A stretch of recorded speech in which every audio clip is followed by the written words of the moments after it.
این خیلی فرزند نیست که و به چنین کار دست میزده باشد. عبدالجبار خوجاєв پدر اکرام جبارزاده میگوید روز 29 مارت پسرش مثل عادت همیشگی از او دعا گرفت و به دوشنبه رفت. به قول پدرش وی آن روز روحی خوب داشت و ساعت 7 بیگاه به زوجهش زنگ زده گفته است که من به دوشنبه خوب رسیدم و نگران نباشید. بعد این دیگر به زنگ ها جواب نمیدهد. سلامتشگیم 100% خوب بودیم یا این خیلی فکران هم دست سر گیم و باید نیست یا نمی آمودم راست دیگه این خیلی شده ممکنه و از روی همون اگر جاهایی که همون بشتگیم اون جاها رو گیم نمیداند حتی گیم.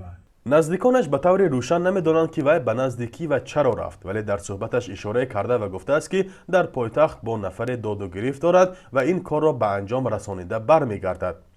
اکرام جبارزاده 6 ماه پیش از وظیفه سرمحاسبی امانت بانک در ناحیه جبار رسولوف برکنار شد و بعد آن رسما در جای کار نمیکرد، ولی به قول برخی از دوستانش نیت داشت به صاحب کاری شروع کند.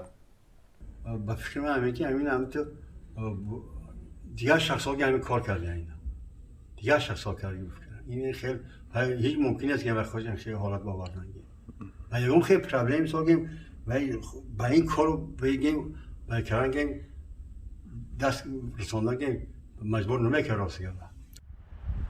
همکاران سابقش از او به نیکی یاد میکنند و میگویند در امانت بانک هیچ مشکلی نداشت. سال گذشته در پی سنجش داخلی از کار رفت. پیوندانش میگویند در دهه زمینی کشاورزی داشت و با دهقانی زندگی عائله و 3 فرزندش را به خوبی پیش میبرد. به قول پدرش اکرام جبارزاده فرزند کلانی خانواده و مرد تنومند بود. قدش بیش از 2 متر و 120 کیلوگرم وزن داشت. با این وجود پدرش میگوید در صورتهایی که پسرش را با این حال دید باور نکردنی است و از مقامات طلب تحقیق موشکافانه مرگش را طلب دارد. مقامات پلیس تا حال رسما این قضیه را شرح ندادند، ولی طبق اطلاع ما فعلا تحقیق این قضیه شروع شده است. فرزان محمدی، رادیو آزادی، ناحیه جبار رسولوف.